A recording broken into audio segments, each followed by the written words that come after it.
does not come from those who have had a lot of obstacles removed from their path by others. It develops from within and is rooted in a strong mental and moral fiber. The abundant life develops where?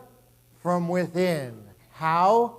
From a strong mental and moral fiber.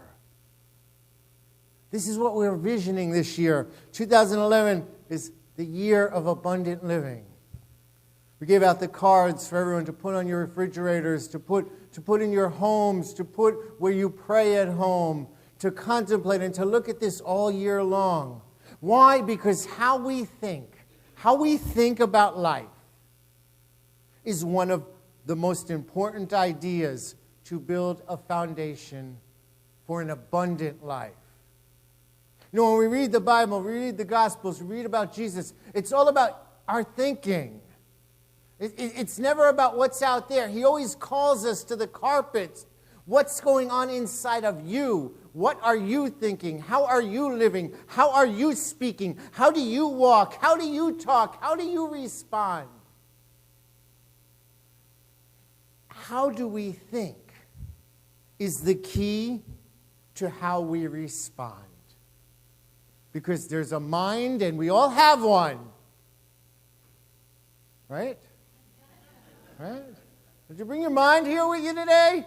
I mean, we all have one. Some of us, we give out, I'm going to give you a piece of my mind, and so many years I've given out so many pieces of my mind, I just want to go rake it up and find out, I want it back. Other times we hear that saying. I spoke about our mind last week, and I was thinking when I heard my own CD from last week, I was like, wow, sometimes we look like we're out of our mind. We're out of our mind. That means our mind is somewhere where we are not. But our thinking, it connects us. It connects us to something, and it connects us to a deep and profound spiritual resource that's infinite and available and addresses everything in our life, or our mind, our thinking, can lead us down the same old 2010 again. Who wants to relive last year? Go back to January. Do the whole thing over without a change, without a difference. Well, this, the saying goes, our thinking can make us part of a solution, or we can be part of the problem. It begins with our thinking, because every word we express generally comes out from a thought. Albeit unconsciously, subconsciously, sometimes we speak before we think. But ultimately, this is a year of solution thinking. This is a year of abundant living. 2011 is a year of truth principles. This is our truth, abundant living. 2 words, we can think it out into our life. We can think it into our prayers. We can think it out into wherever we go. And so we're going to explore this truth for the whole year. And this truth, it's deep. And exploring something with this depth invites us to see a reality that's always been there, but we've never seen. It brings to the surface our deepest understanding of what this word truth is. What is truth? What exactly is it? And so I believe it's truth is very simply, it's the way God sees everything. That's how truth with a capital T. I'm not talking about, are you telling the truth or are you lying? No, that's veracity. That's a whole different road. I am talking about truth, eternal, infinite, powerful, transforming, abundant, living truth is the way that God, as our higher power, sees everything in our life. You see, because within each one of us, there's an inner sanctuary. This inner sanctuary of our soul. And this is where we find our small truth. But we know the master prophet says, it is the truth that will set you free. And it is this truth that life is abundant. It is this truth that we create our life. It is this truth that in every situation and every one of our life experiences, there's a way that God, as our higher power, sees this situation. Charles Fillmore, who's Unity's co-founder, says truth, with a capital T, accords with God as divine principle. Divine principle, it's eternal. That which is, has been, and ever will be. See, for truth to be true, it is eternal. It's not only true over here and not true over there. It can't be true yesterday and not today, and it can't be true today and not tomorrow. The truth of God is the same yesterday, today, and forever, is what they wrote in the book of Hebrews. And so what I might say is this truth is the blueprint written in our souls. Every one of us have this blueprint of abundant living, this blueprint. And just because we have the blueprint, if you've ever seen, the blueprint is always drawn to perfection. But then you hire the contractor, and you buy the materials, and you build the workers. And that doesn't mean because of what the blueprint is printed, that's what the building is going to look like. But each one of us do have a contractor. We call it our mind. And we do have workers. We call it our words, our actions, our walk, our talk. And so that is why the poet Robert Browning writes, truth is within ourselves. It takes no rise from outward things. Whatever you may believe, there is an inmost center in us all where truth abides in its fullness. From this inner place, from this soul, from our Christ self, the indwelling Christ, this truth inspires us all the time if we are listening. Because we choose the channel. We choose the station all the time. Where are we paying our attention? To whom or to what are we listening to? What is captivating us? You know, we've all heard this expression, thinking outside the box, right? Right? Well, it's a year of thinking. It's a year of abundant living. And so thinking outside the box. Have you ever thought about what the box is? And I believe I was thinking about that. It's the limits that our past places upon our present thinking. Because the box, it's not anything physical. It's thinking outside of the limited past. It's thinking outside what yesterday told us we couldn't do. It's thinking optimistically and not pessimistically. It's believing in the prayer and not the fear. Thinking outside the box. We all have this box in our consciousness. And we've stored everything in there. And some people are real neat and everything's in alphabetical order. And they can tell you just what you said, when, to whom, why, and how, They can pull up stuff. I mean, people be pulling up stuff when I'm 15 years old. They're like, show me the picture, And then there are some of us that just pile stuff up in little piles. But we know exactly where to find it. It's in no order if anybody looks at it. Thinking outside the box.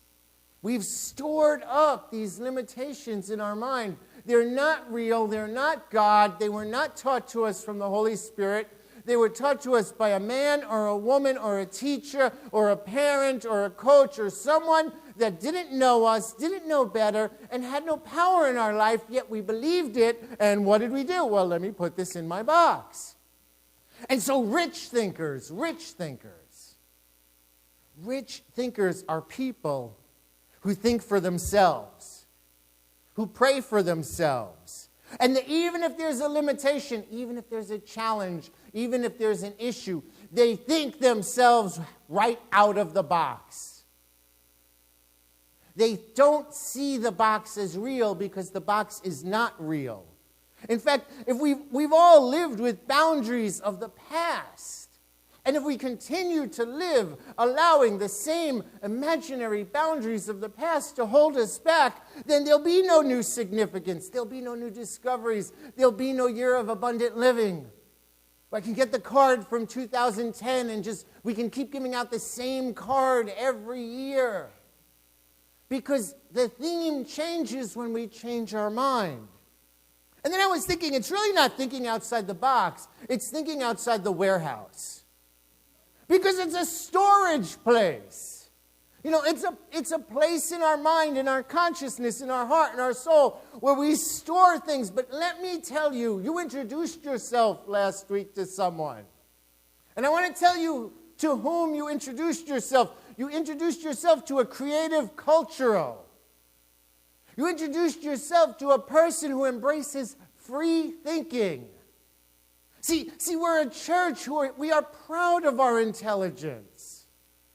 We are proud that we can come and we can think and we can demonstrate and we can manifest. We are proud in this church that we do not operate from fear and control. That we operate from what is taught in the scriptures in our mind, with our heart, through our soul. We don't focus on the negative. That was the old covenant. We understand the new Christian thought. An understanding that does not separate anybody. An understanding that includes everybody. An understanding that sees no limits and sees no barricades. But I want to warn you, there's a danger. There's a danger in being a radical thinker, a creative cultural. And the first person who you're in danger with is yourself. Because we're subject when we break out of the box, when we think out of the box, the first person who is going to reject and ridicule ourselves is us. Have you ever had yourself, you try and you try and you've tried, and you're like, no, my past, this old authority, it will just try and keep its power over our life. Every time we challenge it with a new consciousness. Yet when our mind is open, that's another phrase, do you have an open mind? What does that mean? It means exactly what it is. It means to have a mind that's open to a new consciousness, to new thinking, to new decisions, to new avenues, to new friendships, to new experiments, to be open to try things, to fail, to succeed, to dance, to sing, to jump, to be open to laugh and to cry and to have no box, no warehouse of the past hold us back. I don't care, call me a dreamer. That's okay. Because we're all on this search for the most valuable treasure there is. And I tell for each one of you, the most valuable treasure you'll find is a new idea. When we pray, the answer to prayer is a new idea. I have come that you may have life and have it more abundantly is an idea. And it's an idea of truth, and the truth always points us in the direction of divine ideas. So how do we know it's truth? Well, it points us in the direction of more. It points us in the direction of freedom. It points us in the direction of healing. It doesn't point us in the direction of anger or resentment or guilt or shame. Truth, when it is true, it completes something. It's a divine idea that is complete. In Corinthians, Paul writes, but when that which is perfect has come, then that which is in part will be done away. And in another translation, it says the impartial will be done, the partial will be done away. The partial, the incomplete is always done away. But I noticed something. When the incomplete or the imperfect is done away, it's because it is that which is completed. In other words, everything that we have and everything that we've been, combined with every dream and every inspiration, completes us. There is no old self and new self. There's just the higher self and the self that dreams and visions and wants and desires. And so we don't have to get rid of a part of ourself. We have to complete what is partial or incomplete. You see, in our center, it is the truth that moves us beyond the imperfect, beyond the incomplete. And it moves us toward what? The whole and the complete. Wholeness, holiness. we move toward the direction of Spirit in our life, and what we're doing is moving toward wholeness. Wholeness or holiness. And so this is another indication when we're living in the truth. You see, when a lack of money shows up, a lack of money, the answer is not more money. The answer is truth. Show me a larger circle of resources that are there already that I'm not seeing. You know, declare, I have come that you may have life and have it more abundantly. Declare, I am abundance. Declare, this is already paid in the mind of God. Declare there is no lack in my life. And I know some of you might be wondering, well, isn't declaring abundance, you don't know my situation, Rev. Isn't declaring abundance in the face of financial challenge just sticking my head in the sand? Aren't you in denial, Rev, of the facts? Well, let me tell you something, one of the most powerful things Jesus the Christ taught. Let me tell you one of the most powerful things, Matthew 6. The eye is the lamp of the body. So if your eye is not healthy, your whole body will, if your eye is healthy, your whole body will be filled with light. But if your eye is unhealthy, your whole body will be filled with darkness. The single eye is what they say in the King James Version. If thine eye be single, then thine whole body be filled with light. The single eye, or as NIV translates, the healthy eye. The New King James translates it as the good eye, is the eye that sees everything from the perspective of God. It's Matthew 6:22.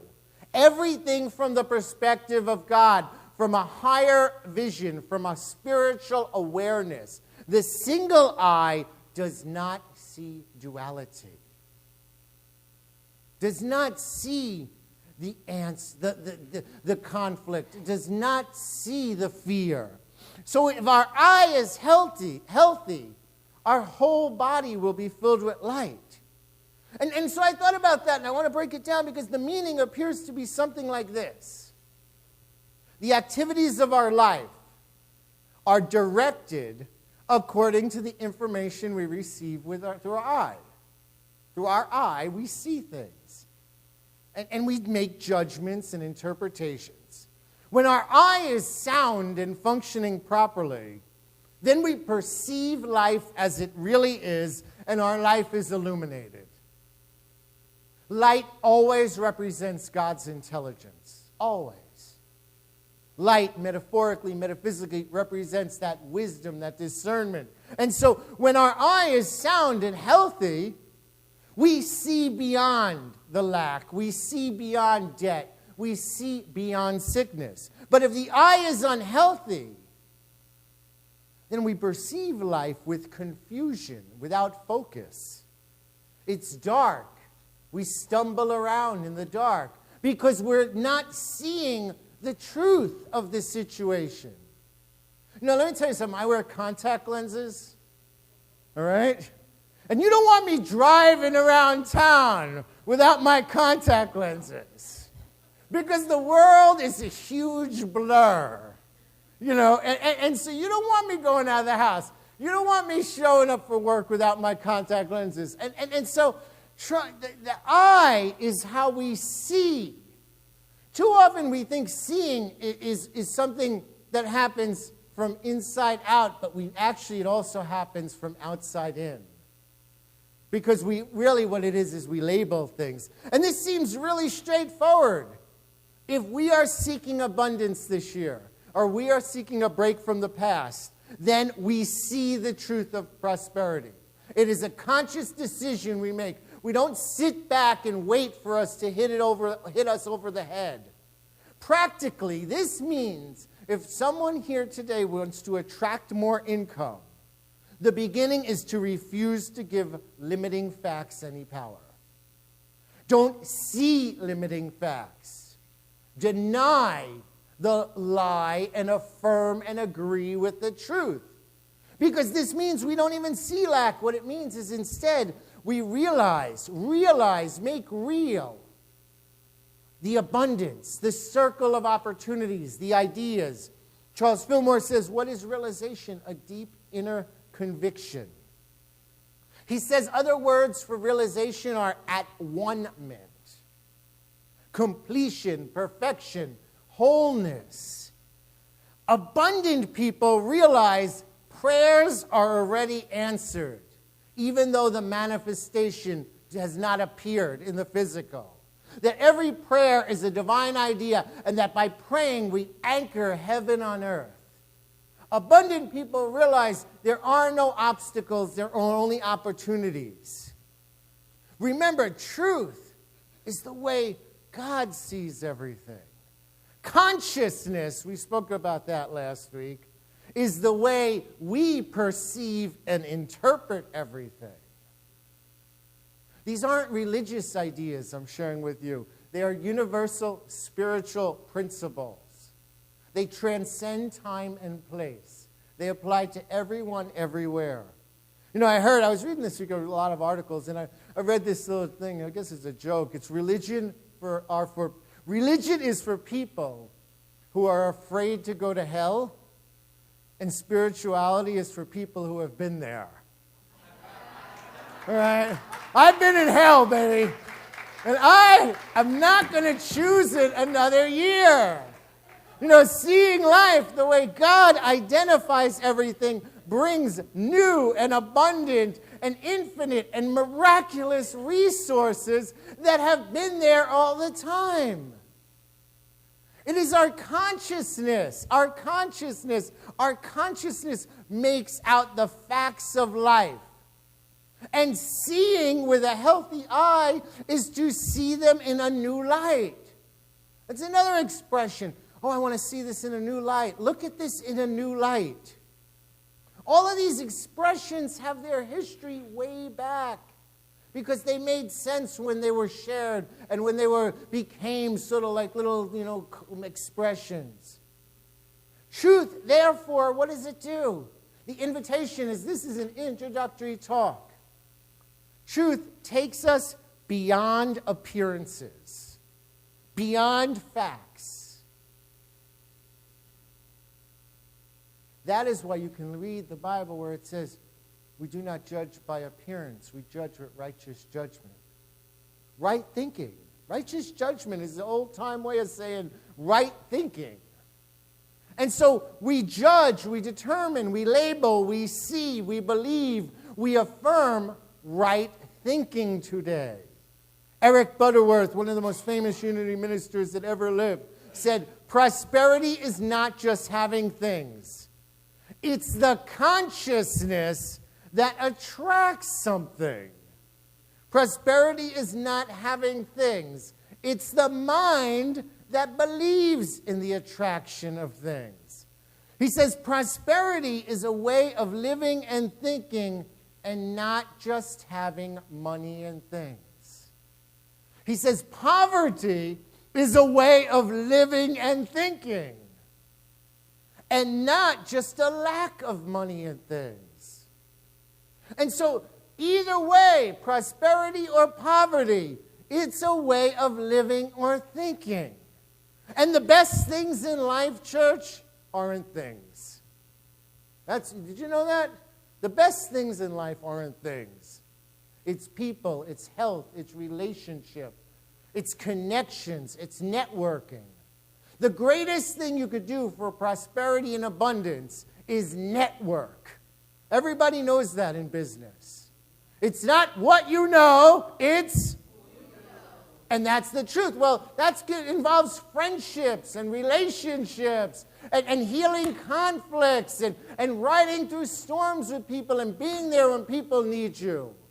Whatever is going on right now, even if the finances are challenging, even if the job seems unrewarding, if you're looking for a job, you have a job. Your job is to look for a job every day.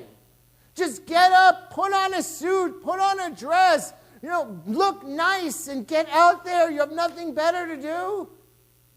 And if you have a job, they may have laid off everybody but you. That's how I am right now. Everybody's been laid off but like Tim and I. It's true. I'm like, I'm the business manager. Sometimes I'm like, how am I going to do this, God? But, the truth will set us free.